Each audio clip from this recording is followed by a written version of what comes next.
हिंदू धर्म में बहुत सारे देवी देवताओं की मूर्तियां हैं और लोगों में बड़ी भ्रामकता है कि मूर्ति पूजा का इतिहास कहाँ से शुरू हुआ।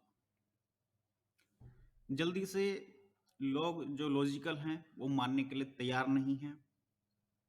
उनका कहना है ईश्वर एक है, ईश्वर अपने अंदर है और बहुत सारे तर्क वितर्क हैं।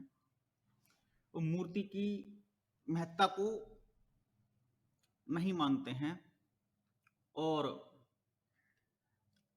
जबकि मूर्तियां जो हैं भिन्न भिन्न प्रकार की हैं, उनके अलग अलग पोस्चर्स हैं, गेस्चर्स हैं और भयानक भी हैं तो सुंदर भी हैं। अलग अलग अलग प्रकार की मूर्तियां हैं। तो उन मूर्तियों का लॉजिक क्या है? कुछ मूर्तियां बिना अस्त्र शस्त्र के हैं, कुछ शस्त्रों के साथ हैं, अस्त्रों के साथ हैं, कुछ वाद्य यंत्रों के साथ हैं। तो इन मूर्तियों का रहस्य क्या है? ये लोग इन मूर्तियों का रहस्य जल्दी से समझ नहीं पाते। ये तो तब है जब मूर्ति स्वयं अपना आप प्रकट होकर के अपने साथ बहुत सारे अस्त्र शस्त्र के साथ सुसज्जित है और उसका चित्र भी है। स्वयं मूर्ति पत्थर की भी है, धातु की भी है। लोग केवल मूर्ति को जान भी नहीं पाते, ऊपरी तल पर भी।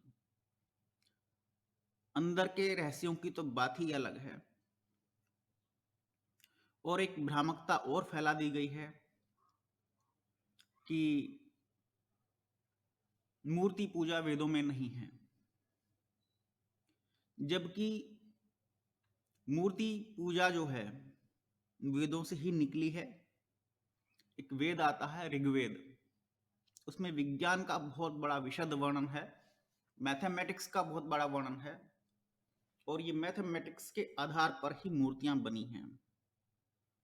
प्राचीन समय में 0 और 1 यानी कि एक सर्किल, एक गोला, जिसको हमने बाद में जीरो कहा, और एक लाइन, रेखा, इन दोनों के अस्तित्व से कोई एक लाइन खींच दी और एक कोई गोला बना दिया गया।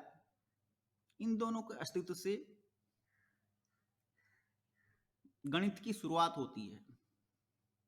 ये सब वेदों में है और इन दोनों को शिव और शक्ति कहा गया है। शास्त्रों में गणित के जो 0 और 1 है, इनको शिव और शक्ति कहा गया है। ये दोनों बिना एक दूसरे के अधूरे हैं और उसका आज परिप्रेक्ष्य में स्पष्ट रूप से जो दिखाई देता है, 0 1 की कोडिंग के माध्यम से कंप्यूटर आपके सामने चलता है। कंप्यूटर में भी सिर्फ दो ही लॉजिक चलते हैं, चाहे कोडिंग कोई सी भी लैंग्वेज की हो, हाँ या ना में चलता है, यस या नो में चलता है या नहीं है, इसमें चलता है। केवल दो तथ्यों के आधार पर गणित के माध्यम से कंप्यूटर अपने अंदर चीजों को एक्सेप्ट करता है और रिजल्ट देता है। और यही लॉजिक हमारे वेदों से उठ करके आया है।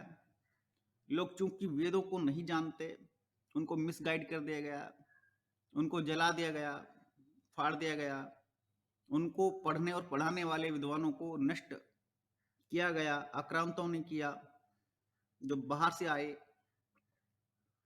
तो उन्होंने मूर्ति पूजा का जो वैश्विक सिद्धांत था, जो मूलभूत सिद्धांत था, उसको भी नष्ट कर दिया।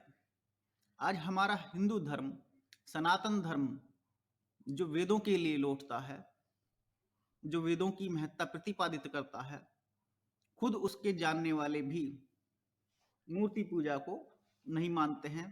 एक बड़े दुख का विषय है, जबकि मूर्ति पूजा प्रॉपरली मैथमेटिक्स पर है और रेखाओं के माध्यम से कोई त्रिभुज बनता है, रेखाओं के माध्यम से कोई चतुर्भुज बनता है।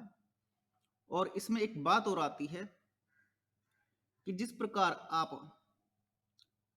न्यूमरोलॉजी में एक नंबर लिखते हैं, फिर उसको बाद में शब्दों में भी लिखते हैं, तो उसी तरह से मैथमेटिक्स भी चला, अंकों में भी और शब्दों में भी।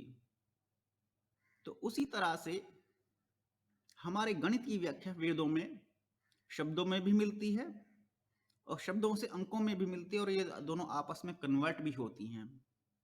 फिर इनके आधार पर मूर्तियों की,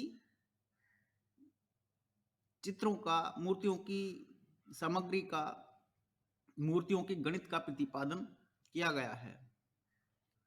तो मूर्ति पूजा टोटली मैथमेटिक्स पर आधारित है, और मूर्ति बना करके क्यों पूजा की जाए और बिना मूर्ति के क्यों पूजा की जाए, इसका भी एक अपना अलग पूरा विज्ञान है।